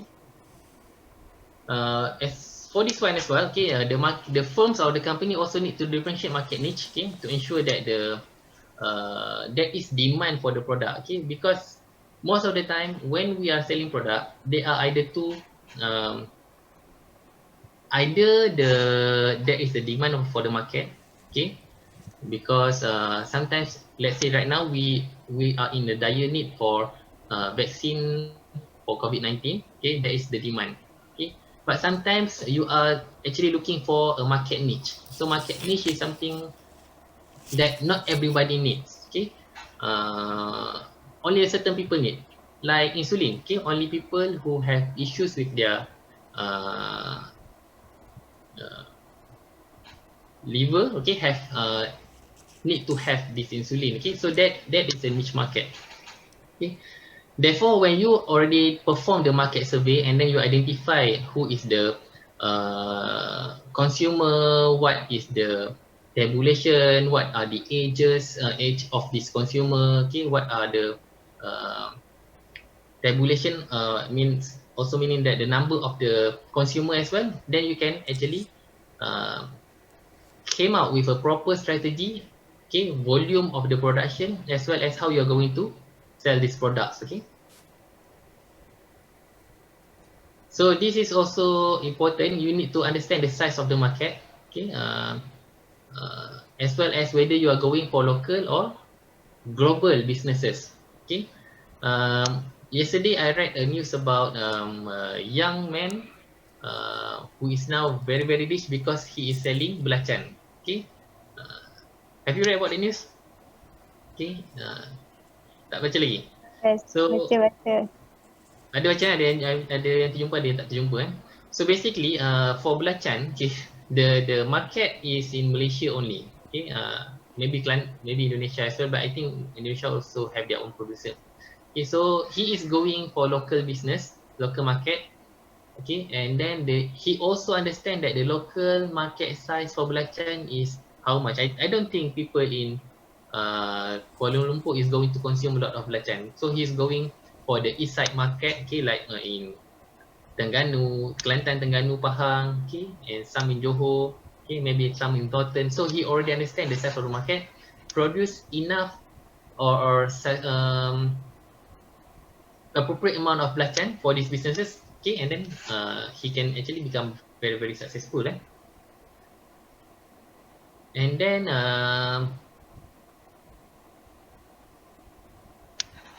okay, this is very crucial for biotech market. Okay, sometimes when the product is being performed or is being carried out into the local market, in the market for biotech product, okay, the condition must be met. For example, recently Malaysia has put a rule or certain guideline for GMO, okay, genetically modified organism.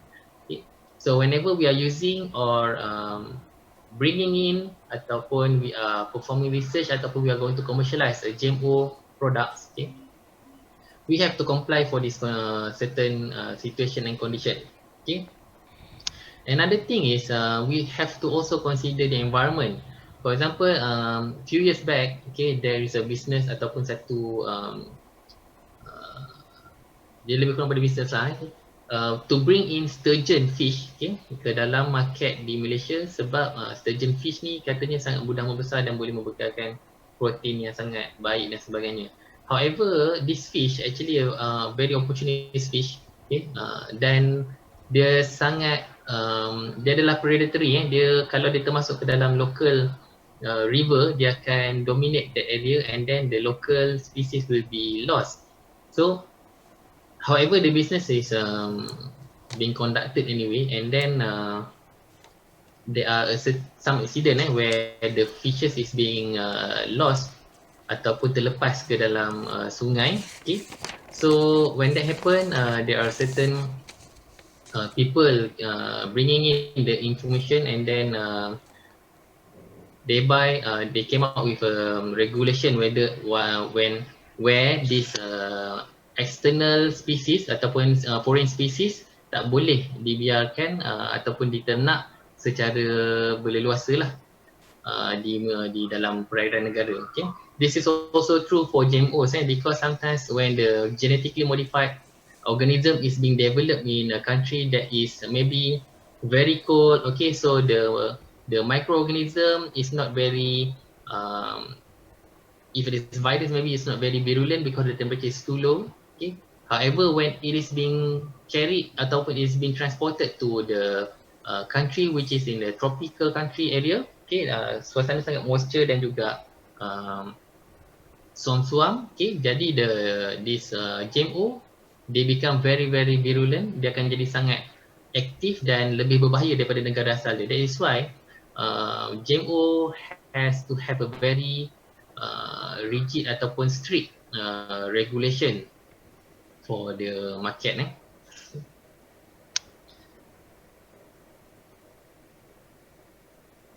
Alright, and then for the routes to commercialization, how many times? Okay, okay. These are the routes to commercialization. We have to go through the product and then development of the product, R&D, as well as the market, productions, and also sales. For the product themselves, we have discussed this a lot. The product must be innovative. Okay, if it is new, it must also have the novelty. Okay, it must also be either an improvement of a certain existing product. Okay, or it can be a process to help in or facilitating the production of a certain process, as well as the product must have a very good quality and reliable to be used. Okay. And for R&D, we have also discussed this, I think last week, we have to, last 2 weeks, okay? We have to make sure that the product, if they need to undergo R&D, okay, whether it could be a short-term or long-term R&D, okay? If short-term, what are the things that need to be developed, and how much improvement can be achieved from this short-term R&D? And if it is for long-term, how much money is going to be poured in or invested into this product, and how much money can actually be obtained back from this investment. Okay, and let's say for you're going for long-term R&D as well, you must also understand that when you put a lot of money, you are also making the product more difficult to be copied or to be able to for your competitor to compete with your products.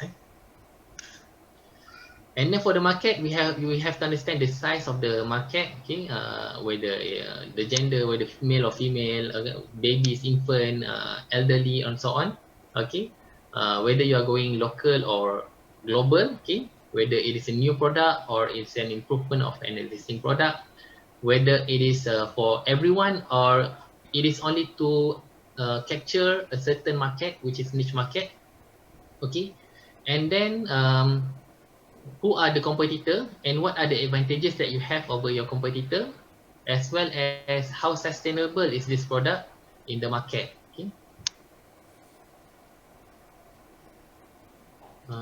Okay. And then for the production, we have to consider these three things. We have discussed this earlier on as well. Capital expenditure, okay, operational expenditure, OPEX, and finally manpower. So one of the important issue when investor from the international, from other country, okay, foreign direct investor, okay, when they are coming, they are considering these three things. For example, in Southeast Asia region, the manpower cost is the most cheapest is in which country. So they are going to invest in that country because they do not need to pay a lot for the manpower, okay, and then they can get more profit.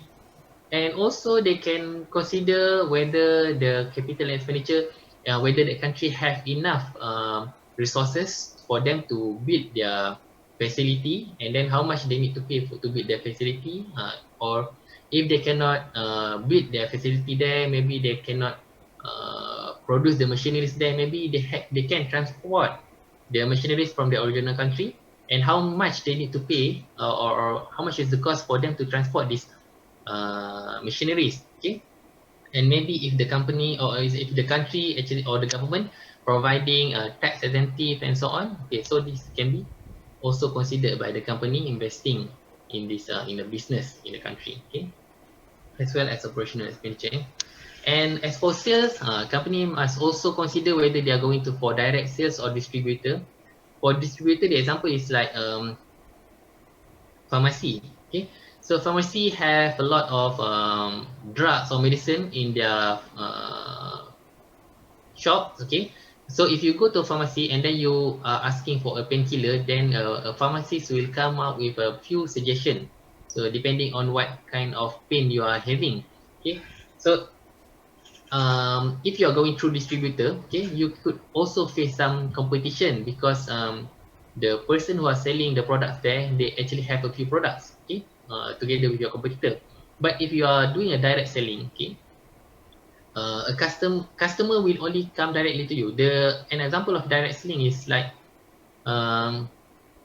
you are very familiar with Shopee and Lazada, right? So in Lazada and Shopee, they have Lazmall or Shopee Mall, and then they have their own brand. So for example, a computer, Asus, okay, they have like Asus Lazmall, and then if you go in that Lazmall, you can only see the Asus brand. So that is called direct selling. You only buying from this person directly. There is no additional cost need to be bear by shop, or the only additional cost is for transportation. Okay, if you go through the distribution routes, okay, you have to consider that the selling price could be higher because when people need to have shop, they need to pay for the rental, for the electricity, for the workers, additional workers, because they need to entertain the customer coming in, and then even the customer go into the shop, they might not buy the products, okay. So you have to consider additional cost due to this distributor. So since everything is going online nowadays, the best way is to go through direct distribution. However, direct selling is also difficult because for a consumer to be able to go directly to you, they must know that brand. They must know that brand by either reputation or by advertisement. If not, it is going to be very, very difficult to go through this direct sales route. So this is an example of business model or plan. So basically, you need to have the name of the company, proposal, and so on, okay, investment and financial plan. But of course, you have to consider how the business is being conducted. Okay, how actually for business model, it is going to be a little bit secretive sometimes because business model is the recipe for you to become successful in the business. Okay, for example, when about the example I gave earlier, if you are having a food stall, okay, fried banana stall, and then you also set another chicken rice stall next to your stall, okay, this which is being handled by your sibling maybe, and then also you set another stall which is selling drinks only, okay. So when a competitor come, okay, they do not know about this business model of yours, okay. They just see that, oh, there's already 3 shop here, 3 stall here, so it's going to be very very difficult for them to penetrate this business there. So they're going to set up another business somewhere else.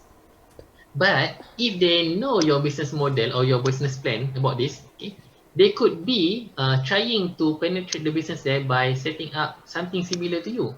Okay, they already know, okay, this is a business adik-beradik kat situ kan. Tapi mungkin idea tak sedap. So what you can do is you set up another business there, okay, yang jual air juga tapi lain. Okay, mungkin lagi sedap ataupun air yang lain daripada yang diorang buat. Or maybe if you already know about this business model, you use or you replicate this business model somewhere else. Kan, mungkin you, okay, business model ni sangat bagus lah, so you nak try buat tapi you buat kat tempat lain. So now, that's why business model is sometimes very crucial for you not to tell just anybody. Okay, you try to keep it to yourself because it is a recipe for the success of the business. Okay. And then some key term to a financial statement. Okay, we have ni yang IRR, internal rate of return, payback period, income statement, cash flow, and balance sheet. However, we are going to focus to only 3, some of them. So, for example, income statement, this is like ledger lah. Okay, basically you need to properly document, okay, how much revenue and a profit that your company has generated over a certain period. Okay, this is actually income statement is something that you have to report to SSM. Alright, and as for cash flow, this is the amount of money that move in and then move out from a business over a certain period. Okay, but and then you have balance sheet. Okay, this is a statement that summarize everything that the company have. Okay, including asset, liabilities, as well as shareholders' equity. Okay. And then this is something what that an investor would like to see, okay, because they want to understand whether the business is going to become bigger or not. However, the more important thing to be seen is the performance of the business. So the performance of the business can be seen through these 3 components, which is the firstly is IRR. Secondly is payback period, and then finally is ROI, okay, return on investment. So in IRR, okay, basically, like Profiler have already mentioned, okay, it is a comparison between,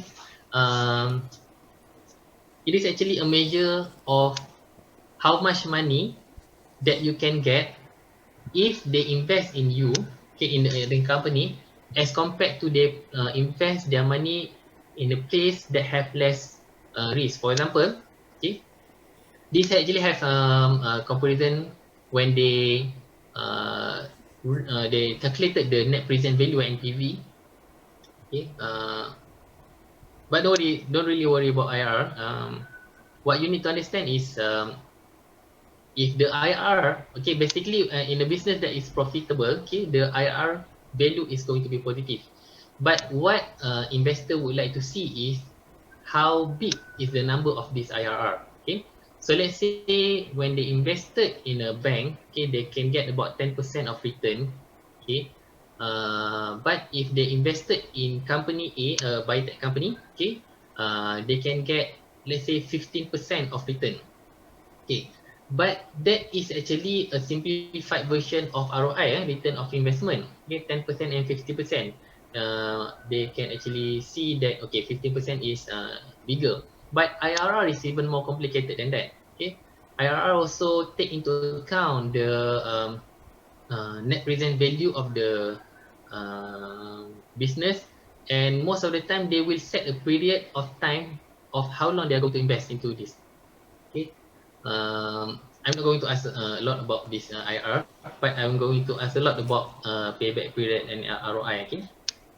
So payback period is very simple. Okay, basically, if an investor is going to invest in a company, okay, they want to know how long does it take for them to get back their money. For example, okay, let's say you go to investor A, okay, and say that you need funding of about 50,000. So investor said, okay, you are the businessman. Okay. So investor said, okay, how long does it take for them to get back this 50,000? Okay.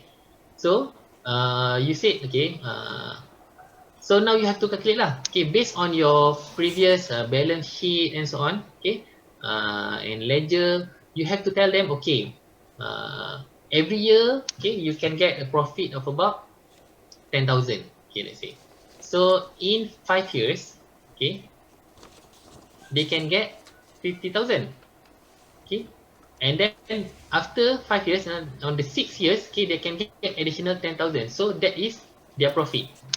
So this is their payback period. Okay, in 5 years they can get 50,000. Okay, so their payback period is 5 years, and the additional profit is on the 6 years, and then depending on how long they are investing, they could get, let's say 10 years, they can get additional 50k. Okay, so invest 50k, get 100k after 10 years. Okay, so the profit is 50,000. Okay, the payback period is 5 years. Okay, and then the money that has been invested is 50,000. Okay, however, this is a simplified version of payback period. Okay, let's say if you have a compounding effect. Okay, I don't know how many of you has invested money before or right now. Ada tak? Kita guna nombor bulat senang sikit. Let's say, okay, you invested 10k. Okay, and then okay, tak apa, sekejap saya explain ROI dulu, then saya explain benda ni. Okay, so about ROI, okay, ROI is how do you profit in a certain amount of year. Okay, for example, the return of investment, sometimes they use percentage, sometimes they use ratio. So let's use percentage to make it easier.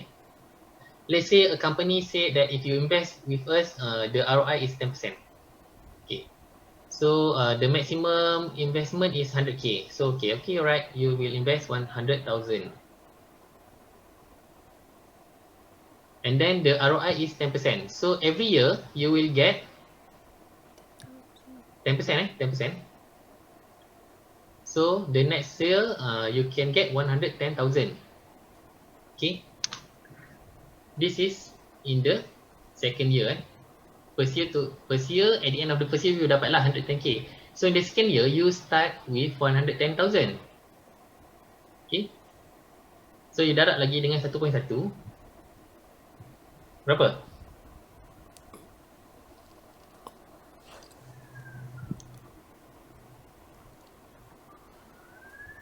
You get 121,000. Okay, bukannya 120,000. So sometimes we imagine that when the ROI is 10%, okay, from 100k you can get 10k, 10k, 10k, 10k, but not if the compounding, if the interest or the dividend is being counted based on the balance. Okay, you can get 121,000 in the third year. Okay, you started with 121,000. Ni bukan percentage, ni k. Okay, times 1.1, you can get 133,100. Okay, so okay, this is something more important to be calculated in the IRR, internet rate of return, internal rate of return. Okay, because if you just take ROI, okay, 10%, okay, you could be calculating it the wrong way, because most of the time when you calculated the IRR, okay, you have to consider the compounding effect, and maybe during this every year they will have like maintenance fee. Okay. And also when you purchase the shares, they also have like a purchase fee.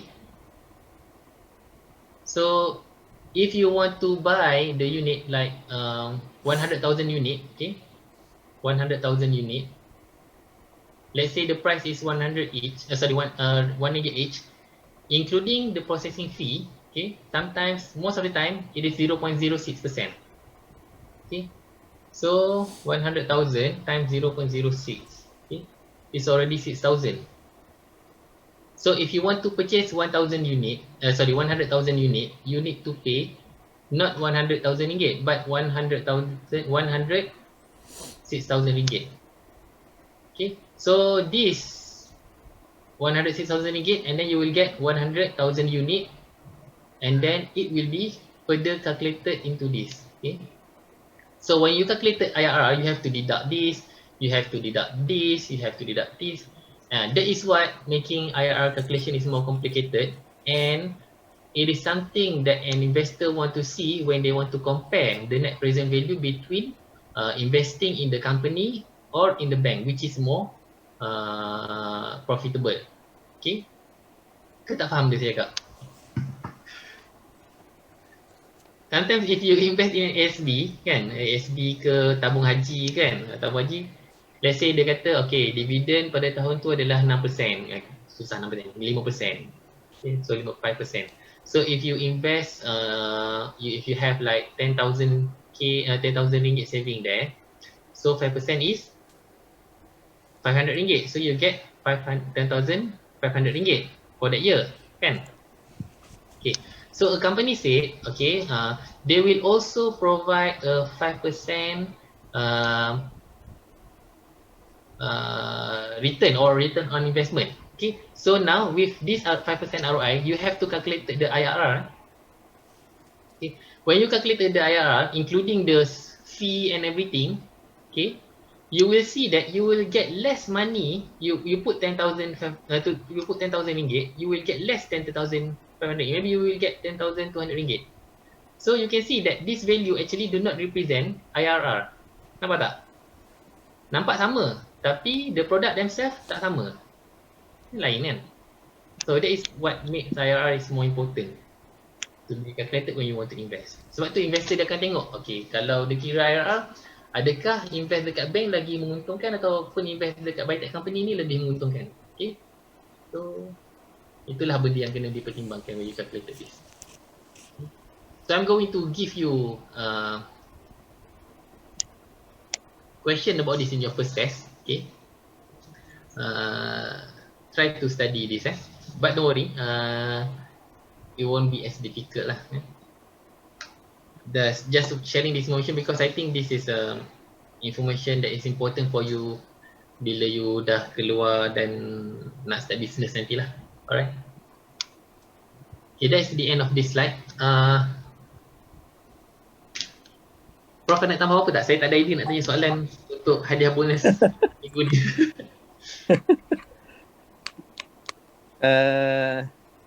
Actually yang tadi yang business model tu, Okay. I wonder whether dia orang faham, students semua faham ke business model dengan the business tu. I think it's easy to understand, but you know what is your business kan. Tapi the business model, before this, ada yang ada 4 P's tu. Ni. Yeah, this one. Okay. So because when it comes to business model, is how you carry out your business. Kan, because contoh tadi Dr. Mami mention about how you market kan. Marketing. So normal marketing is you go through suppliers, they go through the retail shops and so on kan. Then we have online kan. So online you can go direct. So that is a business model. So you do your business online. That is a model. Tapi business you sama je. You may be selling the same thing, tapi the business model is different. Ataupun you want to have your own agents kan.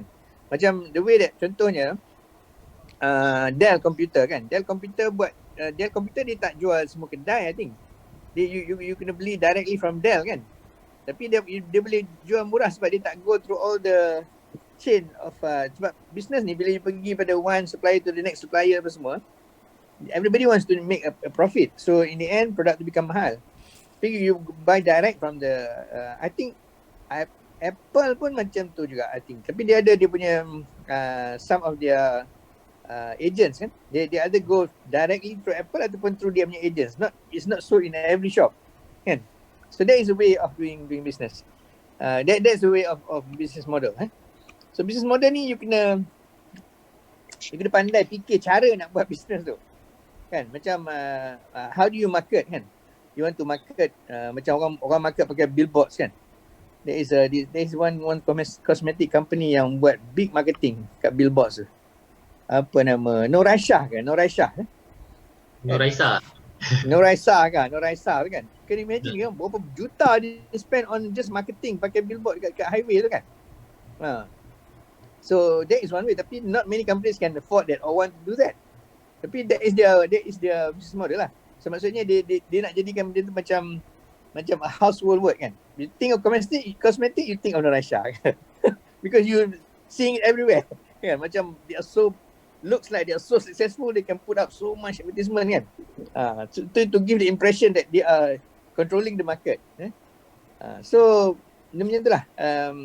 The business model ni is one thing that is quite interesting. How you want to carry out your business. What is the mechanism? How you want to promote, how you want to market kan. Dan seterusnya. So sekarang ni I dengar ada banyak orang jual emas emas keping lah, emas keping ataupun dia panggil emas jongkong kan. Bukan barang kemas bukan emas yang pakai untuk pelitup muka tu, bukan emas tu. Itu emas juga. Itu orang lelaki boleh pakai, tapi yang emas gold ni orang lelaki tak boleh pakai. Okay, sorry buat joke je. So orang jual emas tapi dia tak ada pun emas tu, dia cuma jadi macam distributor je. Dan dia ambil percentage sale kan. So this business dia tak payah ada kedai macam Habib, apa macam Pokong, macam apa kedai besar-besar emas tu kan. Where you need to invest maybe millions kot kan. Macam Habib tu I think kedai dia emas tu mungkin berjuta kot nilai dia kan. So you don't have to have that kind of modal. You jadi agent je kan. So you dapat commission aja. So that is one way to do business also. So kita fikir this business model is something that is the clever thing about the business. Okay. So I would imagine if you want to do your business nanti you kena fikir a good business model how to carry out the business. Okay.